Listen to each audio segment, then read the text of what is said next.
Welcome back to First Watch, the show that's part review, part reaction. It's Will. It's Mike. Today we're talking about The Legend of Billie Jean. Oh, yeah. This is released in 1985. We have the Mill Creek Blu-ray edition here that has the VHS slipcover, same as Chuck Norris, Silent Rage, which we've previously done one of these videos on if you saw that. And it's got the little stickers on it like it's from a video store. These are super cool.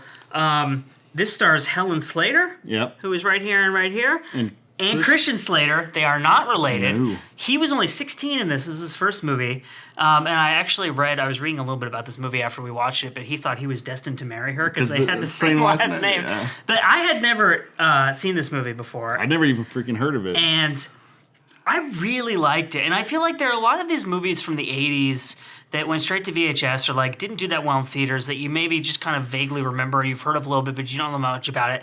And you see them and you're like, I understand why that movie is not that well known, but I actually really enjoyed this movie. It's a fun sort of coming of age teen movie kind of. So it's like it's like a little bit more of like let me say that in a minute, but it's kind of like a more punk rock, and not in the sense of like crust punks, but in the sense of like more mainstream interpretations of what punk rock is, like a punk rock version of like a John Hughes type movie. Yeah, like it reminds me of like a Breakfast Club or a Pretty in Pink or 16 Candles but it's things like that. So, but it's also kind of like an 80s teen coming of age redo of Passion of Joan of Arc. Yeah. And they show scenes from the Passion of Joan of Arc in it. And what's also really interesting about it to me is, so, as you may or may not know, the version of The Passion of Joan of Arc that came out in the 50s starred Jean Seberg. And Jean Seberg was from Iowa. She was cast in that movie when she was like 17 through like just like open auditions. And her story is very parallel to the story of Joan of Arc because she was cast in this big movie and she was just a kid. And she actually got burned in the final scene when Joan gets burned at the stake, which is not a spoiler alert because that happened for real if you know history. It's shocking for people who don't know any history. They're like, what? And she actually got like burned, and the reaction to that movie was really negative and it really hurt her. And she actually ended up moving to France, and she was in Breathless, the Godard movie, which everyone knows is one of the most famous movies probably in the history of international cinema. And then she ended up working with the Black Panthers, and she was like hunted by the FBI. And like her life was really, really tragic, and it's weirdly parallel to the life of Joan of Arc, but she was this huge icon to teenagers in the counterculture, and so is Billie Jean. So it's like this weird, like triple layer, like meta examination of that myth. Yeah, that was a lot of smart stuff. I just like the scene where like she kicks the guy in the nuts. That was amazing. So like there's all that stuff. Tell us about the plot of this So there's movie. all that stuff. Basically, the plot of the film is real simple. It's like a brother and a sister who are very creepily close at the beginning, if I say so myself. He has this little motorbike or a scooter. It's a scooter, It gets trashed by some bullies. And then they go to the bully's dad to get the money back. Who is like a local business owner. And he's like a little sleazebag. She goes upstairs with him, and he wants to like, have sex with her for like the money. And basically, she pulls and it's $600. Yeah, it's $600. The brother comes in when he hears like trouble upstairs, and he finds a gun in the drawer. And he accidentally shoots the guy in like the shoulder. It doesn't kill him. No, it doesn't kill him. And so they go on the run, and everyone's coming after them. And then there's like some Home Alone stuff where they like throw marbles in the mall, and people slip and fall. And there's like the woman who does Lisa Simpson's voice is in the movie. She's one of the friends, and Peter Coyote is in it. Who was in E.T. and like a bunch of other movies. Yeah. Tell them about the famous scene that we both like.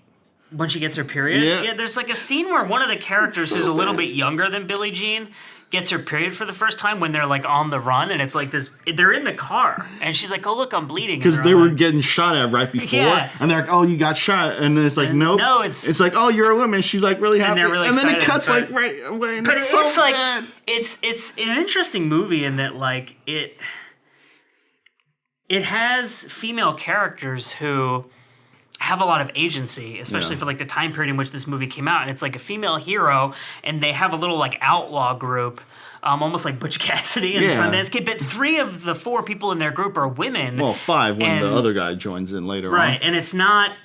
They're not like super sexualized, and it's not. it's not really about that. It really is like, and the other thing that I really liked about this movie, I have to say, and I think when I went back and read some old reviews of this movie, and I think one of the things that it was criticized for is actually something that I really like about it, which is that it's extremely earnest. And it's very like open about and big-hearted about its intentions to want to be like a very, I mean, earnest is the best word for it, like a very earnest film about like young people and their emotions and the things that they go through and like generational divides and how people tend to misunderstand one another across experiences and generations and stuff. And it's obviously it's not like an incredibly deep movie, but it's very like hard on its sleeve, and I think that a lot of people don't like that about movies. But I really I really love like Stranger Things, for instance, which I would say is like very much hard on its sleeve and like very earnest. And I feel like it has kind of a similar feeling to it. Mm-hmm.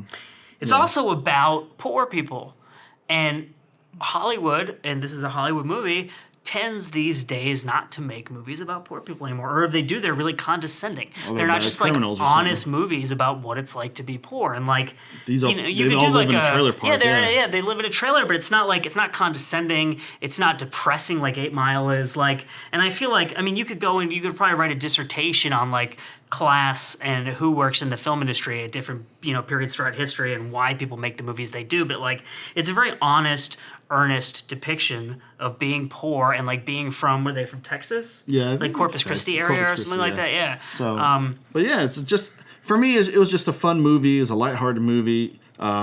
It's very inoffensive. It's like it's very 80s. It's very 80s. There's some cool music in it. It's just fun. Lots of pop songs. Yeah, and so it's like a movie you watch and you can watch with your family, and it's just like. It's like a nice movie. It's really nice. fun. Yeah. You should see it. Seriously. We say that at the end of all of these. When am I going to do a movie we hate? We're just going to trash it. One of these days. Like but Star I did Wars. really like this movie.